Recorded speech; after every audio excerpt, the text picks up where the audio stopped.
जिनके चरण में सुर असुर सादर झुकाते शीश को, मेरी विनय युत वंदना उन जीन वीर जगदीश को।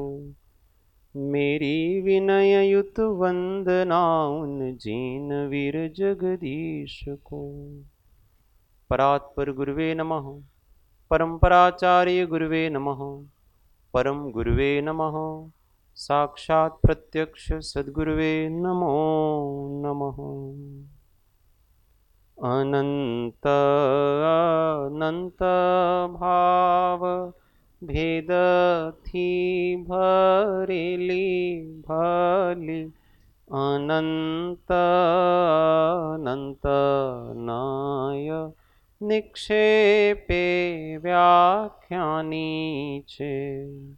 सकल जगत गीत कारिणी हारिणी मोह तारिणी भवाब्धि मोक्ष चारिणी प्रमाणी छे। उपमा आप्यानी जेने तमारा खवीते व्यर्थ आपवाथी निज मापाई में मानी छे। अहो राज चंद्र बाळ ख्याल नथी पामताय, जिनेश्वर तणी वाणी जाणी तेणे जाणी छे। गुरुराज तणी वाणी जाणी तेणे जाणी छे। नत्वा जिनेन्द्रं गतसर्वदोषं सर्वज्ञदेवं हितदर्शकं च श्रीजैन सिद्धांत प्रवेशिकेर्यं विरचते स्वल्पधियां हिताय, विरचते स्वल्पधियां हिताय। ओ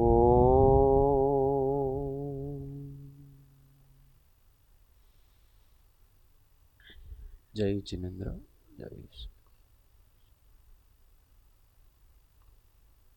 तत्व चर्चा में श्री जैन सिद्धांत प्रवेशिका अध्याय 3, हिंदी में प्रश्न संख्या 446, गुजराती में प्रश्न संख्या 443। 43। देवों के विशेष भेद कौन कौन से हैं? प्रश्न है, देवों के विशेष भेद कौन कौन से हैं? देव मतलब यहां पर स्वर्ग के देवों से मतलब है, वीतराग देव से मतलब नहीं। देव शब्द का अर्थ होता है कि जो दिव्य क्रीड़ाएं करते हैं उनका नाम देव। जो दिव्य क्रीड़ाएं करते हुए हमेशा आनंद में रहते हैं उसका नाम देव। तो एक तो वितराग है, वो अपने स्वरूप में क्रीड़ा करते हैं इसलिए उनको देव कहा, और वो हमेशा स्वरूप आनंद में मग्न रहते हैं इसलिए वो देव है, परंतु वो वितराग देव है। और स्वर्ग के जो देव होते हैं वो विषय भोगों के आनंद में हमेशा मस्त रहते हैं, अलग अलग जगह क्रीड़ाएं करते रहते हैं, कभी इधर ने कभी उधर ने, कभी किसी वन में जा रहे हैं, कभी कहाँ कर रहे हैं, क्या कर रहे हैं। होटलों में नहीं जाते,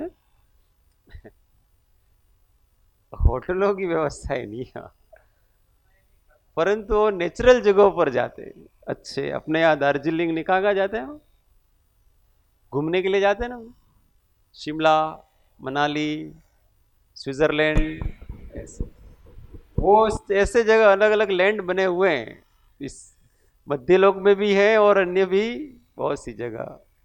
वहां घूमते रहते हैं मस्त देव और देविया साथ में, दिव्य क्रीड़ाएं करते रहते हैं। कोई दुख नहीं, कोई तनाव नहीं, कोई टेंशन नहीं, कोई उनके विघ्न डालने वाला नहीं, कुछ नहीं। मस्त देव पर्याय जब तक रहती है तब तक आनंद। हाँ, सारे देव, प्रश्न ये केवल वेंतर जाति के देव इधर उधर क्रीड़ा करते, सब देव क्रीड़ा करते हैं। मध्यलोक में भी आते हैं, इंद्र भी मध्यलोक में आते हैं, नहीं आते हैं क्या? समोशरण देखने के लिए भगवान की वाणी इंद्र मध्यलोक में ही होगी। 16वें स्वर्ग का इंद्र भी आ रहा है और पहले स्वर्ग का इंद्र भी आ रहा है। और इंद्र लोग वगैरह किसी भी काम से आते हैं, चक्रवर्ती से मिलना है, चलो भाई मिल के आते हैं, मिल लेते हैं, उनके अपने स्टैंडर्ड काम है।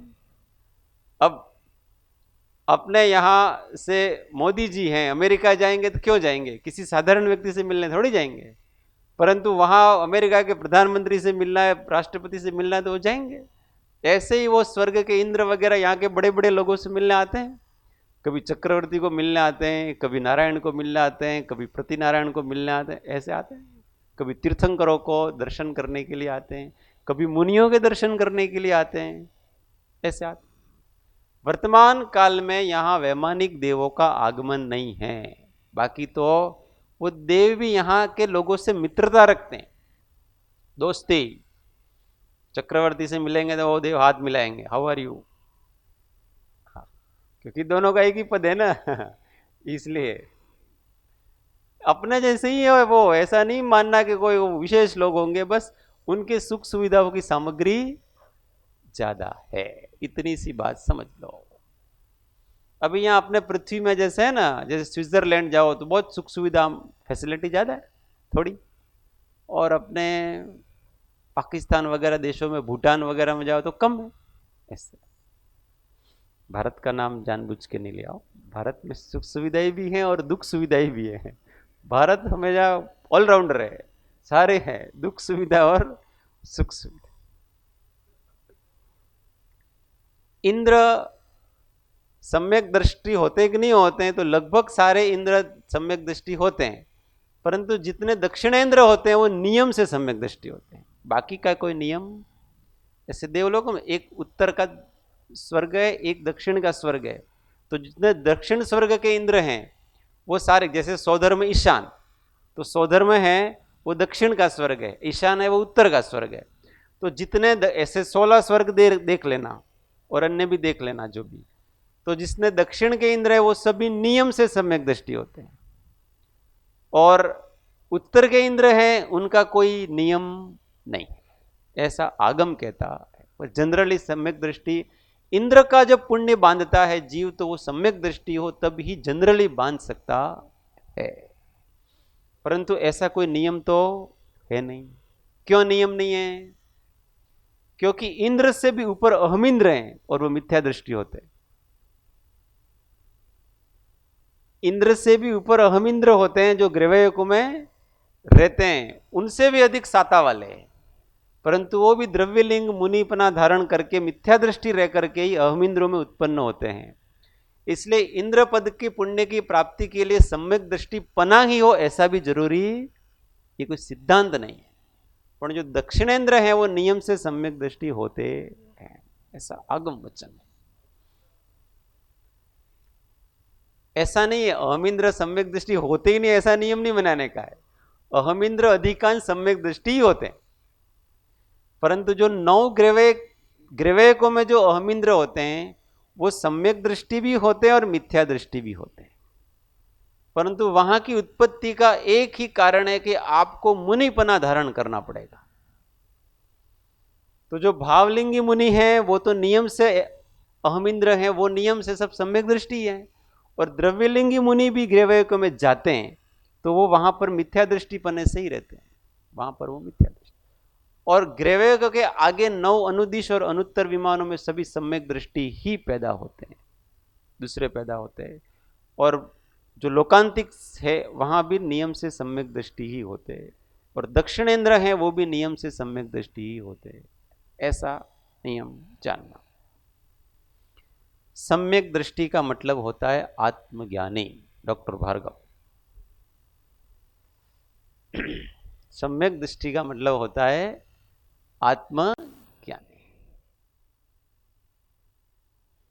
तो जो आत्मज्ञानी जीव होते हैं वो कभी भी गरीब नहीं होते हैं, कभी भी विकलांग नहीं होते हैं, कभी भी नीच गोत्र में उत्पन्न नहीं होते हैं, कभी भी वो स्त्री नहीं होते हैं, कभी भी वो नपुंसक नहीं होते हैं, कभी भी वो निर्बल नहीं होते हैं, बलवान होते हैं, कभी तेजहीन नहीं होते हैं, कभी छोटे घरों में पैदा नहीं होते हैं, वो राजा महाराजा सम्राट देव ऐसे ही होते हैं, उनका पुण्य इतना होता है।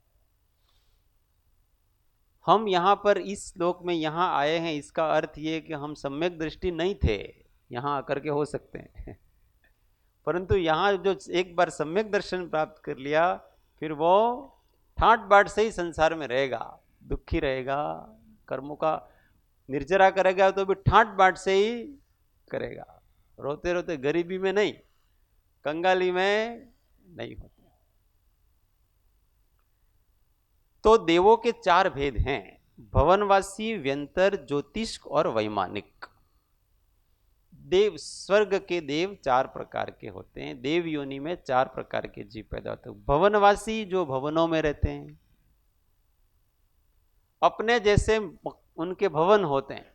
अपने जैसे का मतलब अपने जैसे घर है वैसा नहीं है, उनके एक भवन है वो संख्यात योजनों का होता है, फिर उसमें छोटे छोटे घर बने होते। छोटे छोटे का मतलब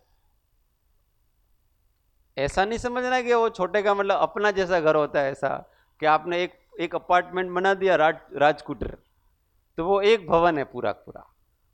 अब उसमें अलग अलग रूम, अलग अलग जो कक्ष हैं उसमें अलग अलग प्रकार के देव अपने रहते हैं। तो वहां तो वो कितने होते हैं कि वो महल भी अपना पूरा अहमदाबाद है ना, उतना एक देव का महल होता है, ज्यादा कम नहीं, इससे भी ज्यादा।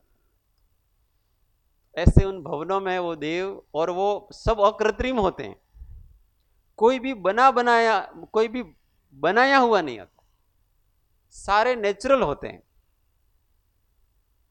जैसे कोई घर है, कोई कोई बंगला है, तो उस बंगले में बंगला किसी ने तो बनाया, और फिर वो दूसरा चला गया तो वो दूसरा नहीं बनाता है, उस बंगले में आकर रहता है। ऐसा ये बंगले हैं जो अनादि से बने हुए हैं, किसी ने बनाए नहीं, ये प्रकृति से ऑटोमेटिक हुए हैं सारी सारी रचनाएं।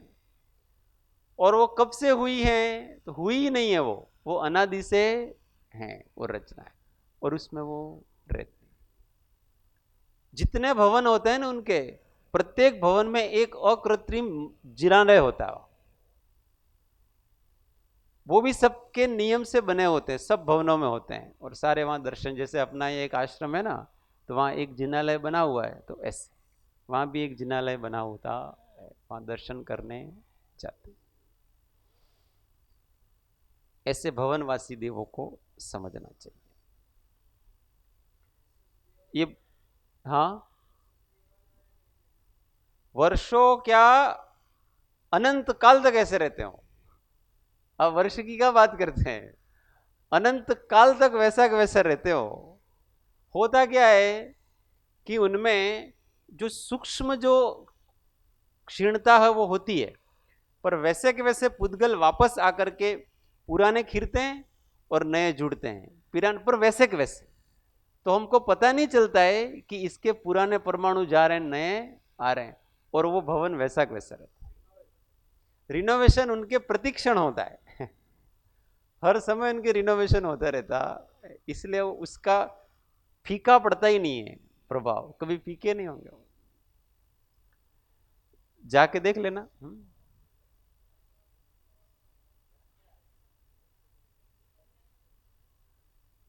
वहां तो सेम है लगभग, आगे उसकी भी बात करेंगे। हाँ, कोई क्या भवनवासी के बारे में किसी को कोई आगे आएगा, तो ज्यादा तो जाके देख लेना।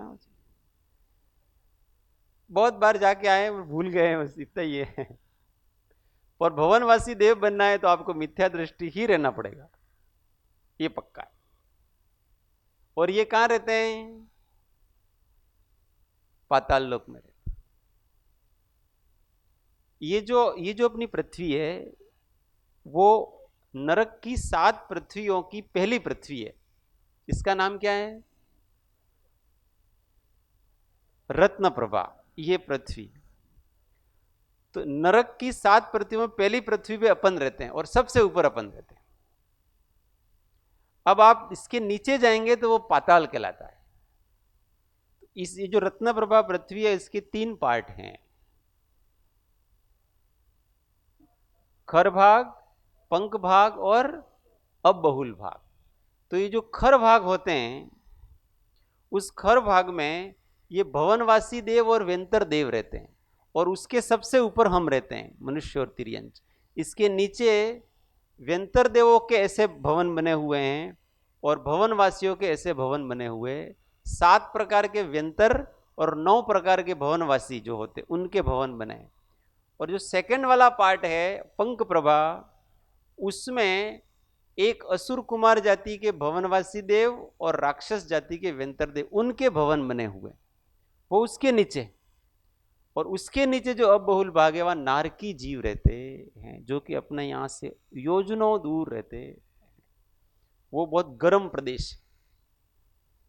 इसलिए जैसे जैसे हम नीचे जाते हैं ना, वैसे वैसे गर्मी बढ़ती है, एहसास करना।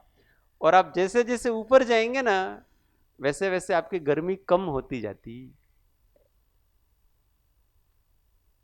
थोड़ी सी ऊपर जाएंगे तो आपको गर्मी लगेगी ही नहीं, बिल्कुल ही।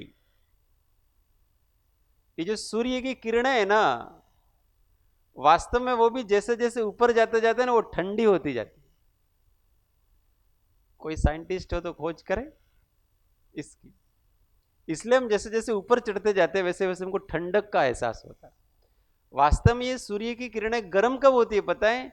जब वो पृथ्वी से टकराती हैं, तो पृथ्वी की गर्मी को लेकर के वो गर्म हो रही है, स्वयं गर्म नहीं हो। सूर्य की किरणें स्वयं गर्म नहीं है, जब वो पृथ्वी से टकराती है तो यहां से गर्मी पैदा होती है। इसलिए ज्यादा गर्मी नीचे होती है कि ऊपर? ज्यादा गर्मी नीचे ही होती है। किसका कारण है कि सूर्य की किरणों में तो गर्मी है ही नहीं। वो यहां से जब टकराते हैं तो वो गर्मी लेते हैं, और जितना अधिक जाएगा ऊपर जाएगी वो किरणें, वो गर्म किरण ऊपर जाते हैं, वहां तक गर्मी रहेगी, और जहां तक वो ऊपर नहीं जा सकते वहां ठंडी है। ऐसी व्यवस्थाएं हैं सारी। व्यंतर जो यत्र तत्र, ये भवनों में रहते हैं, इसलिए भवनवासी कहलाते, ये भी देव है। फिर यत्र तत्र बिखरे हुए रहते हैं, कुछ तो भवन में रहते हैं और कुछ इधर उधर मध्य लोक में कहीं पर भी रहते हैं, उनको व्यंतर देव कहते हैं। जैसे किसी पेड़ के ऊपर आवास बना लिया, कोई कोई मंदिर में रह रहा है, किसी ऐसे छोटे से छोटा रूप बना लेते हैं और मंदिर का कोई आर्या है उसमें रह रहा है। कोई कोई जो वृक्ष होते हैं ना, उसके वो क्वार्टर बने होते हैं ना, उसमें रहता है। कोई कोई भूत बंगलों में रहते हैं, बंगलों में रहते हैं सर, पुराने खंडर है, वहां रहते हैं। ये व्यंतरों के आवास सारे। वो कैसा भी रूप बना लेता है और वहां रहता है, अपने को दिखता नहीं है वो। इसलिए हर एक जगह, हर पेड़ पे, कोई भी कहीं भी बना हुआ है तो कोई न कोई व्यंतर देव उसका अधिष्ठाता है। इसलिए तो हमको कुछ भी करना है तो हमको हमको आज्ञा लेनी पड़ती है कि उस, नहीं तो उसका घर है वो, उसने घर बनाया है, और आप उसको बिना पूछे अगर आप उसके घर में प्रवेश कर जाओ तो क्या करेगा वो? अगर वो क्रोधी स्वभाव का हो तो आपको कुछ न कुछ घटपट करेगा। शांत स्वभाव हो तो कोई बात नहीं, कोई बात नहीं, आ गए तो आ गए, वेलकम। पर ऐसा कोई क्रोधी स्वभावी और खटपटिया देव हुआ तो आपके जीवन में कुछ न कुछ खटपट करेगा। इसलिए जब हम मंदिर में प्रवेश करते हैं, तो मंदिर में प्रवेश करते समय 3 बार बोलते हैं। क्या बोलते हैं? निस्सी निस्सी निस्सी। वो क्यों बोलते हैं पता है? भगवान को नमस्कार करता हूं, ऐसा उसका अर्थ नहीं है। वो उन दो को बोलते हैं कि मैं आ रहा हूं तो कृपया करके आप हमको जगह दीजिए। इसका अर्थ ऐसा है कि हमको भगवान के दर्शन करने, इसलिए आप अब कृपया करके हमको जगह दीजिए, अंदर प्रवेश करने की अनुमति भी दीजिए और जगह दीजिए। उनसे हम जगह मानते हैं, क्योंकि हो सकता है वो भगवान की आरती कर रहे हैं, वो भगवान की पूजा कर रहे हैं, वो करते हैं। जहां भी जिन प्रतिमाएं होती है वो भक्त होते हैं ना, तो वो पूजा करते हैं, उनका वो टाइम है। और आप उसमें गड़बड़ कर दोगे, फिर आप आपकी आरती चालू कर दोगे, तो उनकी अनुमति लेनी पड़ती है। अनुमति ले ली तो फिर वो खुश रहता है, और जो आपने अनुमति नहीं ली और कुछ खटपटिया हो गया ना, तो फिर आपका कुछ न कुछ उदीर्णा करेगा, आपकी असाता के उदीर्णा करेगा, कुछ न कुछ करेगा। इसलिए हम उनकी आज्ञा लेते हैं। कोई कोई को पसंद नहीं होता है घर में बिना पूछे नॉक करो। अपन किसी के घर में जाते हैं ना, तो कोई ऐसे अचानक घुस गया, कोई कोई पसंद नहीं करता है, ऐसे कैसे आ गए, चलो बाहर। किसी के भी घर में जाओ तो पहले नॉक करो, बेल है वो बजाओ, शिष्टाचार होता है। तो ये जहां वो बोलते हैं ना, वो नॉक करना है। मंदिर में जाने के लिए वो नॉक कर रहे हैं। ऐसे हर जगह आप किसी पेड़ के नीचे बैठे हो, अथवा पेड़ के नीचे बैठ के आपको भोजन करना है, कुछ भी ऐसा काम विषय भोग करना है, तो वहां का जो पेड़ का अधिष्ठाता देव है ना, उसको पहले अनुमति लेनी पड़ेगी। और अगर वो खटपटिया हुआ तो कुछ न कुछ गड़बड़ करेगा। हाँ, नहीं हुआ तो ठीक है, हमारा पुण्य बल होता है तो वो कुछ नहीं करता। पर हमारे पाप का उदय हो और उसकी भी बुद्धि बिगड़ी, तो फिर कहते हैं ना, इसके साथ प्रेत लग गया, यूं तो प्रेत लग जाते हैं। ऐसे ये कोई झूठी बातें भी नहीं है, कपोल कल्पनाएं भी नहीं, ये तो वैज्ञानिक सत्य है। ये देव योनि के जो होते हैं, वो अपने दिमाग को सम्मोहित करते हैं, असाता की उदीर्णा कर सकते हैं, सब कुछ बहुत कर सकते हैं। इनके अंदर प्रभाव नाम की एक शक्ति होती है, उसके प्रभाव से बहुत कुछ करते हैं। हमने तो प्रत्यक्ष देखे। हाँ,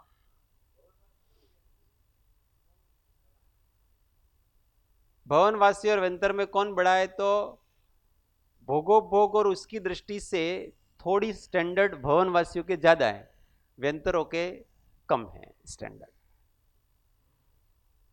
क्योंकि सबसे कम आयु वाला होता है वो वेंतर भी होता है और भवनवासी भी होता है, पर स्टैंडर्ड की दृष्टि थोड़ा ऊपर भवनवासी कहलाते हैं, पर ये दोनों सेम कैटेगरी। वो कोई दिक्कत नहीं हो, क्रम के इसमें कोई दिक्कत, क्योंकि ये भवनवासी ज्यादातर भवनों में रहते हैं, तो वो नीचे रहते हैं। तो सबसे नीचे कौन हुए, तो भवनवासी। और व्यंतर भी नीचे रहते हैं, पर व्यंतर ऊपर मध्य लोक में भी रहते हैं, सब जगह रहते हैं, तो वो थोड़े ऊपर भी रहते हैं और ऊपर भी रहते हैं, पर्वतों पे वगैरह, वहां भी भवनवासी व्यंतर रहते हैं। और उसके ऊपर ज्योतिष्क हैं, इसलिए ज्योतिष्क का नंबर उसके ऊपर है। तो भवनवासी और व्यंतर तो मध्य लोक तक यहाँ रहेंगे, और ज्योतिष्क कहाँ रहेंगे, तो वो तो अपने से भी ऊपर रहेंगे।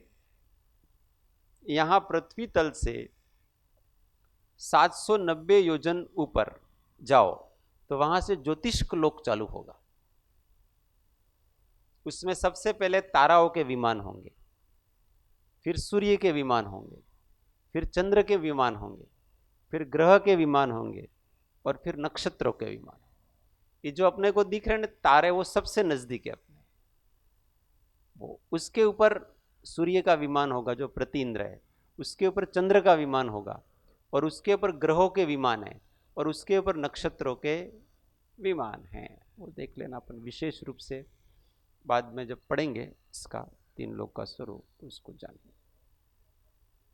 हाँ, आपके पास माइक है, माइक पे बोल। व्यंतर जाति के देव किसी के अंदर प्रवेश हो जाएं तो उनकी जो आयु है, यदि वो आयु उनकी पूर्ण हो जाती है, तो क्या वो शरीर को छोड़ देते हैं कि उस शरीर को साथ में लेके जाते हैं, जो दूसरा शरीर उन्होंने किसी के प्रवेश किए नहीं, हो? जब तक उस शरीर में, उस पर्याय में, तब तक ही उनका वैर भाव होता है। अगर उनका वैर भाव ज्यादा चला और उसने दूसरी जगह जन्म लिया, तो फिर उसके भी पीछे पड़ जाते हैं। अभी कोई जीव है, किसी जीव को पहले जन्म में उसने किसी ने सताया था और वो वेंतर बना। अब वो वेंतर ने सोचा कि इसने मेरे को, कोई सांस बहुत थी, तो होता है ना ऐसा। तो बहू को बहुत परेशान किया वो सास ने, और उस कारण से वो बहू है वो आत्महत्या करके मर गई। परेशान करो, लांछन लगाओ, मर गई बेचारी। अब वेंतर बनी वो। अब उसकी सास अवधि ज्ञान लगाया कि ये इसने परेशान किया। अब उसकी सास को छोड़ेगी नहीं वो। अब वो उसको पहले तो उसके शरीर में आएगी, परेशान करेगी, और फिर तब भी उसका बदला पूरा नहीं होता, मन नहीं भरता ना, तो मरने के बाद वो फिर से देखेगी, अवधि ज्ञान है ना उनके पास, कि ये कहां गई है, किसके गर्भ में गई, मनुष्य बनी है कि तिर्यंच बनी है क्या, फिर वहां फिर से पीछे पड़ जाएगी उसके। तो पीछे पड़ेगी। आपने ऐसे प्रकार कड़म बांधे तो पीछे पड़ जाते हो ऐसा। हाँ, व्यंतर की आयु पूर्ण हो गई, जैसे व्यंतर जो देव है ना उनकी आयु पूर्ण हो गई तो फिर वो शरीर को छोड़ देंगे ना। तो उसकी आयु पूरी हो तो शरीर छोड़ ही देंगे, स्वाभाविक है। जिसकी आयु पूरी हो तो शरीर छोड़ेगा ही, वो तो स्वाभाविक। वो देव का शरीर छोड़ देगा। वो पूछ रहे डेड बॉडी में प्रवेश होते कि डेड बॉडी में प्रवेश होकर क्या करेंगे। परंतु कभी कुतूहल के लिए करते हैं। ये सब कुतूहल प्रिय होते हैं कि कोई मर गया है और ऐसा सबको बताना है कि जिंदा है, तो वो अंदर वेंतर प्रवेश कर जाता है और बॉडी को हिलाना, ये करना, वो करना, ये सब कर लेते हो। पर वास्तव में वो व्यक्ति नहीं है। वो थोड़ी देर के लिए कुतूहल करने के लिए, दूसरों को दिखाने के लिए इस प्रकार से करते हैं। एक मात्र कुतूहल है और कुछ नहीं। भूत प्रेत में कितना रस है वो पूछे। अभी मैं आत्मा की बात करूंगा ना, सबको नींद आ जाएगी। और भूत प्रेत की बातें चलती है तो क्या इंटरेस्ट होता है इसके। आनंद, परम आनंद।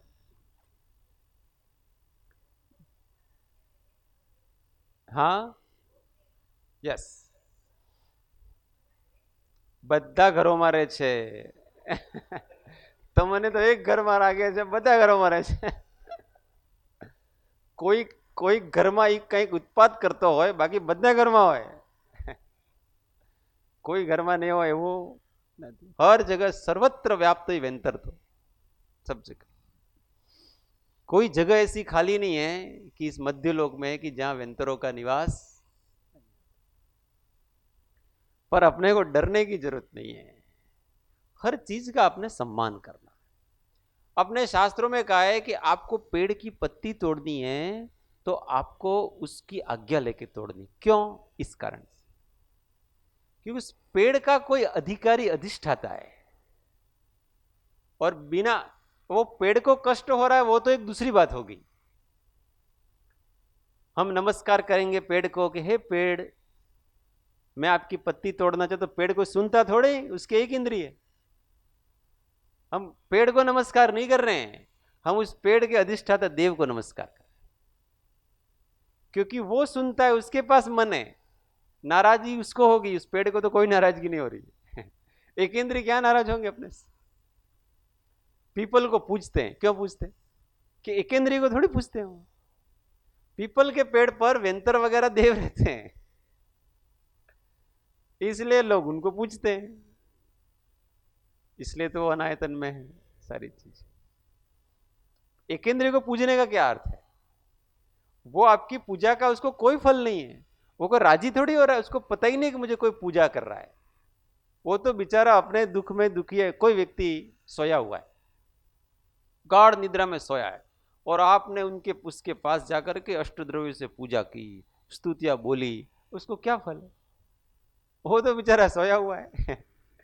ऐसे ही एकेंद्रीय जीव बेहोशी में जी रहे, उनको कुछ पता ही नहीं है कि कोई मेरा भला कर रहा है, कि कोई मेरा बुरा कर रहा है, कि कोई मेरी स्तुति कर रहा है, कोई मेरी निंदा कर रहा है, कुछ पता नहीं है। परंतु वहां के जो वेंतर देव वगैरह होते हैं उनको तो सब पता है ना, वो तो वहां रहते हैं। ये कैसी बात है, जैसे कि ये घर है, तो आप घर की पूजा करो, तो घर को क्या है, पूजा करोगे नहीं करो कि पत्थर मारो, पर घर के स्वामी को होता है। उसको तो देखो ये मेरे घर की कितनी आरतियां उतार रहे हैं, उसी प्रकार से है ये सारी चीज। लोग साइंस जानते नहीं है, लोगों को पता नहीं है, इसलिए पेड़ की पूजा, पेड़ कोई देवता मान रखा। पेड़ देवता नहीं है, पेड़ में रहने वाला देवता है। पेड़ की आत्मा देव नहीं है, उस पेड़ का जो अधिष्ठाता है वो देव है, बस सीधी बात। और फिर उस पेड़ों की पूजा वगैरह का प्रावधान इसलिए कि लोग पर्यावरण की सुरक्षा करें, उसको धर्म से जोड़ दिया है तो कम से कम छेड़े नहीं, इसलिए पर्यावरण की सुरक्षा भी। पर ऐसी मूर्ता नहीं रखना कि मैं पेड़ को नमस्कार करूंगा तो पेड़ खुश होगा, ऐसा कुछ नहीं है भाई। सुनता ही नहीं है, कहां से खुश होगा वो। खुश होने के कोई, हाँ उसको आप स्नेह करो तो अपने वाइब्रेशन काम करते हैं, उसके एक इंद्रिय भी खुश होते हैं वगैरह, ऐसा नहीं है। स्पर्श इंद्रिय वगैरह आप प्रेम से सहलाओ पत्तियों को वगैरह, उसको अच्छा लगता है, फीलिंग होती है स्पर्श, पर कर्णेंद्रिय से नहीं होती है। आप उसके सामने गीत गाओगे तो कुछ नहीं, क्योंकि कर्णेंद्रिय उसका विषय नहीं है। हाँ कर्णेंद्रिय को भी स्पर्शेंद्रिय का विषय बना के कर सकता है, क्योंकि कर्णेंद्रिय में भी स्पर्श तो है ना, जैसे आपकी ध्वनि है तो उस ध्वनि में भी चारों प्रकार के गुण हैं, स्पर्श भी है, रस भी है, गंध भी और वर्ण भी है। तो वो जो ध्वनि है उसका जो स्पर्श है, वो जो आपने अगर मीठी वाणी बोली, उसको प्रेम से वर्तन, प्रेम से बोल रहे हो आप उसके सामने, कोई संगीत बज रहा है वगैरह, तो वो संगीत को सुन नहीं रहा है, पर उस संगीत का जो शब्द है ना उसमें एक स्पर्श भी है, स्पर्श गुण भी है, वो स्पर्श उसको स्पर्शित करता है और उससे उसको अच्छा लगता है। ऐसा सब जगह बहुत बड़ी साइंस है। अब वितराग विज्ञान को समझो ना तो कहीं मूढ़ताएं आएंगी नहीं, और इन वेंतरों वगैरह से डरने की कोई जरूरत नहीं। क्यों? क्योंकि वो अपना कुछ बिगाड़ नहीं सकते, और अपने पाप का उदय हो तो कोई भी बिगाड़ता है। अपने पाप का उदय हो तो ये पंखा एकेंद्रीय, एकेंद्रीय भी क्या है, ये पंखा जड़ है, वो भी बिगाड़ेगा, अपने ऊपर गिरेगा। हाँ, पाप का उदय। और अगर आपके पाप का उदय ने तो वेंतर की कहां बात कर रहे हो, सोधर्म इंद्र क्या बात कर रहे हो, अहम इंद्र क्या बात कर रहे हो, अनुत्तरवासी भी आपका तीर्थंकर भी नहीं बिगाड़ सकता आपका। अब दूसरी बात क्या, ये तो पाप का उदय तो भी बिगाड़, इससे डरने की कोई बात नहीं है इन सबसे, पर यथा योग्य सबका समादर करना चाहिए। आपने जैसे अभी बोला कि डेड बॉडी के अंदर व्यंतर प्रवेश नहीं करते हैं, तो फिर प्रवेश नहीं करते ऐसा नहीं कहा, कुतूहल के लिए कभी कोई करते हैं, अच्छा, परंतु ऐसा नहीं कि वो डेड बॉडी वापस जीवित होकर के वो मनुष्य के रूप में हो जाएगी, ऐसा नहीं हो। थोड़ी देर के लिए कोई कुतूहल करना है तो कर ले। तो फिर बॉडी को ऐसे छिन्न भिन्न क्यों किया जाता है? छिंद बिंद क्योंकि हाँ, बॉडी जब किसी की डेथ होती है तब उसको बॉडी उसमें को, तो क्या है कि बहुत सारे जीव पड़ जाते हैं डेड बॉडी में। जैसे ही जीव चला गया ना आपके, तो उसमें अब वो सड़ता है, तो उसके कारण से अनेक जीवों की उत्पत्ति होती है। नहीं नहीं, हाँ, और उसके कारण से वो हवा से टकराते हैं वगैरह तो मरते रहते हैं, इसलिए उसको जला दिया जाता है। नहीं ये नहीं, जैसे जब समाधि होती है, समाधि के टाइम पे बॉडी में थोड़ी सा वो छेद वगैरह ऐसे किया जाता है, तो क्यों करते हैं? वही मैं आपको पूछ रही। मैंने तो देखा नहीं इसलिए मुझे पता नहीं। समाधियाँ, नहीं, समाधि में बॉडी में छेद करते होने से पता नहीं, ऐसा तो कोई। आप माइक में ही बोलो। हाँ, समाधि के समय या किसी की जब डेथ होती है तब बॉडी में जैसे अंगूठे के उधर पे थोड़ी सा उसको काट देते हैं, जिससे कि कोई, क्योंकि व्यंतर जो प्रवेश करते हैं वो खंड शरीर में ही करते हैं, मतलब यदि खंडित शरीर होता है तो उसमें व्यंतर प्रवेश नहीं करते। हाँ, तो ऐसा तो हो सकता है ना कि उस डेड बॉडी में कोई व्यंतर आकर के कोई कुतूहल वगैरह नहीं करे, इसके लिए क्या करते हैं, उस डेड बॉडी को थोड़े खंडित कर देते हैं, इसलिए उसको अच्छी नहीं लगेगी, क्योंकि खंडित चीज किसको अच्छी लगती है, तो वो प्रवेश नहीं करेगा। ऐसा तो हो सकता है, इसमें कोई दिक्कत नहीं। पर वो खंडित कितना करते हैं, थोड़ा सा नाखून काट दिया तो शरीर, जैसे अपने प्रतिमा होती है ना, तो थोड़ा सा भी खंड हो गया तो वो अपूज्य हो जाती है, वो पूजनीय नहीं होती है। उसी प्रकार से किसी परंपरा में ऐसा मानते होंगे, दैट इज पॉसिबल। बाकी तो शरीर को जलाने का इसलिए रखते हैं कि उसमें वो हिंसा। आपने दो दो प्रतिमा में थोड़ा सा मिस्टेक है। हाँ, तो खंडित प्रतिमा एक्चुअली रखनी नहीं चाहिए ऐसा। महावीर भगवान और पार्श्वनाथ भगवान। हाँ, वो थोड़ा नाक टूट गया ऐसा है। नया मंदिर बनाएंगे, नई प्रतिमाएं लाएंगे। परंतु खंडित प्रतिमा के बारे में ऐसा है कि खंडित प्रतिमा रखनी नहीं चाहिए। और प्रतिमाओं का बहुत कोई रिनोवेशन नहीं होता है, वो केवल बदली जाती है, उसको बदल देंगे। सोचेंगे इसके बारे में। और वैमानिक देव होते हैं, ज्योतिष देव होते हैं, वो अपने ज्योतिर्मय विमानों में रहते हैं। वैसे सब विमान ज्योतिर्मय ही होते हैं। तो ये जो अपना ढाई द्वीप है, उस ढाई द्वीप में ऊपर जो रहते हैं, और उसके अलावा जितने असंख्यात द्वीप समुद्र हैं वहाँ सबके ऊपर हैं। तो ढाई द्वीप में जो ज्योतिष विमान है वो तो मेरू के चारों तरफ चक्कर लगाते हैं, वो चलित विमान है सारे के सारे। जैसे सूर्य चल रहा है, चंद्र चल रहा है, गति कर रहे हैं, ये सारे के सारे सुमेरु पर्वत के चारों तरफ। आगे ढाई द्वीप के आगे जितने भी विमान हैं वगैरह, वो सब ज्योतिष देव, वो सब अपनी जगह खड़े हैं, और उनके अंदर बहुत सुंदर रहने की व्यवस्थाएं हैं। एक एक विमान बहुत बड़े बड़े होते हैं, और उसके अंदर देव देवियां आराम से रहती हैं, और आयुष्य पर्यंत वो अपना भोगोपभोग करते रहते हैं।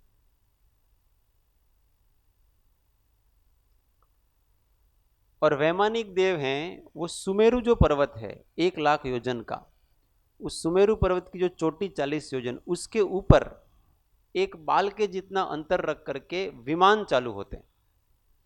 विमान का मतलब अपने एरोप्लेन नहीं जो उड़ते रहते हैं, विमान का मतलब ये देव लोग जहां पर रहते हैं उसका नाम विमान है।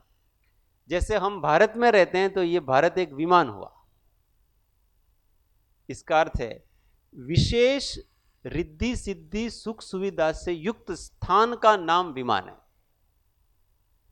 समझ में आया? विशेष मान सहित जहां जीव रहते हैं उसका नाम विमान है, न कि उड़ने वाला विमान है। तो वो कोई विमानों में रहते हैं इसका मतलब ये नहीं कि उनके उड़ते रहते होंगे विमान। देवों को इधर उधर कहीं जाने के लिए विमान की कोई जरूरत नहीं पड़ती है। वहां स्वधर्म स्वर्ग में कोई देव है और उसको मध्य लोक में नीचे असंख्यात योजन नीचे हैं वो, और वहां पर आना है उसको समो शरण में, तो उसको कोई एरोप्लेन लेके नहीं आना पड़ता है, विमान लेके नहीं। अपने को दिखाते हैं ना वो ऐसे हंस के आकार का वो देव आए, वो तो केवल हम बाल बच्चों को, बाल बुद्धि है ना, उनको समझाने के लिए है बस, और कुछ नहीं। और कभी कभी ऐसी विक्रिया करके वो अपनी मर्जी से विमान बना लेते हैं, फिर बाद में वो डिस्ट्रॉय कर देते हैं। परंतु उनको विमानों में बैठ के आने की कोई जरूरत नहीं है। वो ऐसे भावना करते हैं कि मेरे को समो शरण में जाना है, तो वहां जैसे ही उन्होंने आंख बंद करी और यहां पर पहुंच जाता है वो। इतनी गति होती है उनकी, फ्रैक्शंस ऑफ सेकंड में असंख्यात योजन। जैसे ऐसा मानो नहीं, यहां पर कोई बैठा है और किसी देव को अमेरिका में सुदाबा के घर पे जाने की इच्छा हुई, तो उसको कोई फ्लाइट की जरूरत नहीं है, यहां पर आंख बंद करी अब वो वहां मिलेगा आपको। इतनी गति, और वो वास्तव में, और वो भी ऐसा नहीं है कि वो गायब होके जा रहा है, उसके शरीर की इतनी गति है कि वो इतना फास्ट चल रहा है वहां। हमको यूं लगता है कि यहां से उठ करके वहां चला गया तो बीच में वो चला नहीं होगा, हमको ऐसा भी नहीं है, वो बीच में चला है। प्रत्येक आकाश प्रदेश को उसने पार किया है। उस बीच में आपके जितने आकाश प्रदेश होंगे ना, जैसे यहां से अमेरिका कितने किलोमीटर है? 10,000 किलोमीटर। न्यूयॉर्क ज्यादा है तो 10,000 किलोमीटर ऐसा मानो। तो अब क्या, यहां से वो देव ने आंख बंद की और आपको जाना न्यूयॉर्क में सुदाबा के प्रफुल्ल दादा के घर पे। बड़ा घर है तो अच्छे से रहेंगे ऐसा करके। तो क्या करेगा, इस 10,000 किलोमीटर में जितने आकाश प्रदेश आते हैं उस सब की स्पर्शना करते हुए जा रहा हो, और फिर भी समय कितना लग रहा है उसको? Fractions of second. हमारे आंख की गति में, हमारी इस मति ज्ञान में आएगा ही नहीं वो।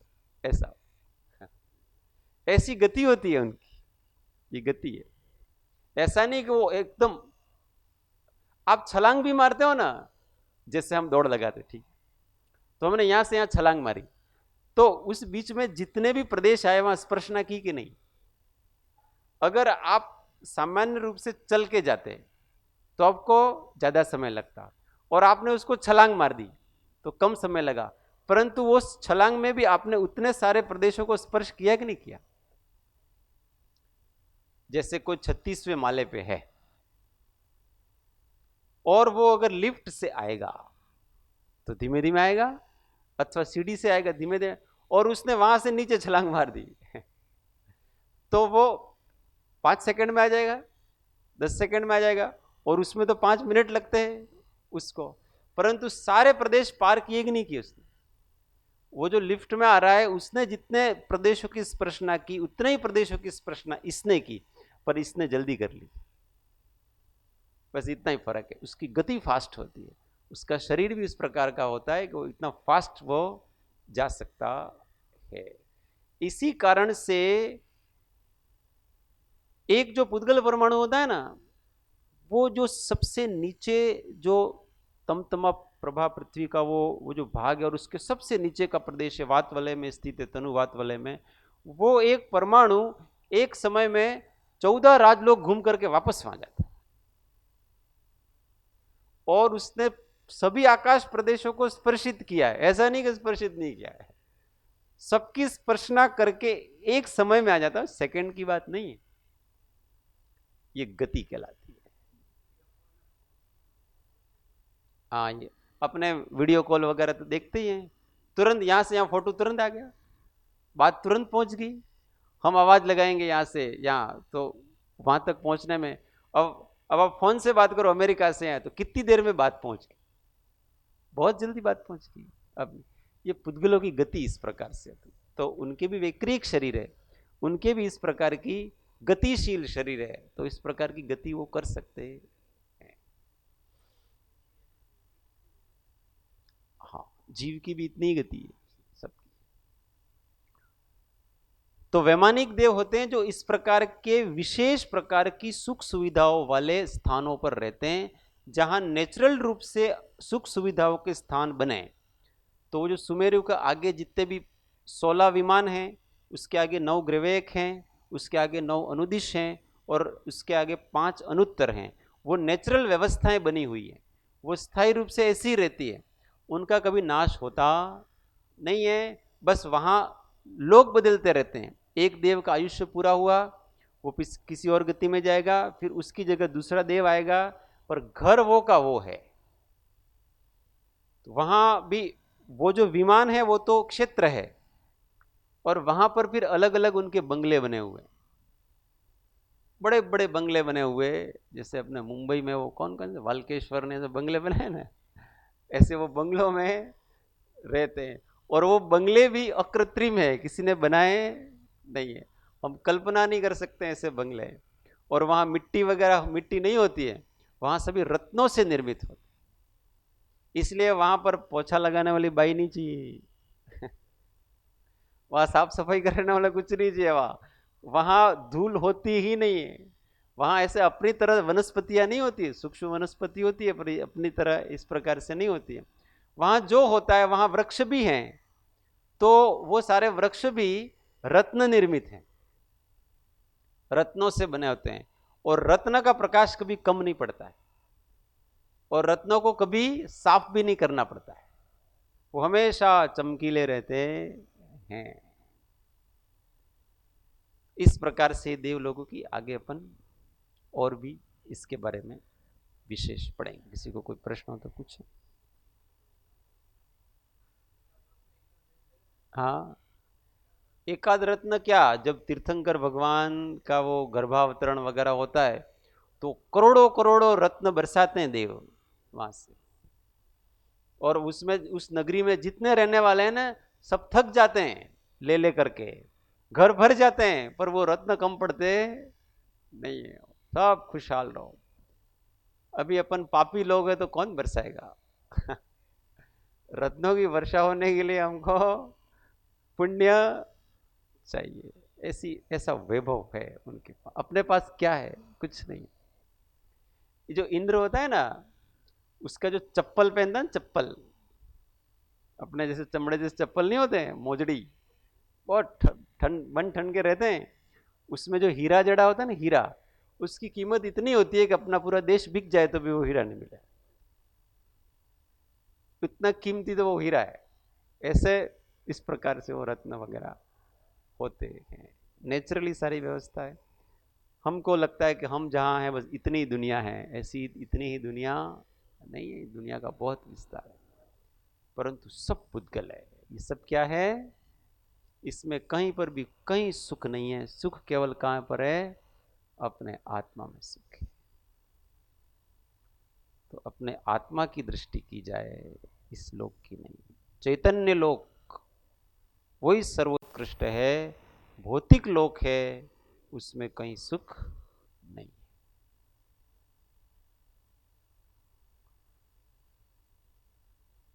धर्म अहिंसा परमो धर्म ही सच्चा जानो, जो पर को दुख दे सुख माने, उसे पतित जानो।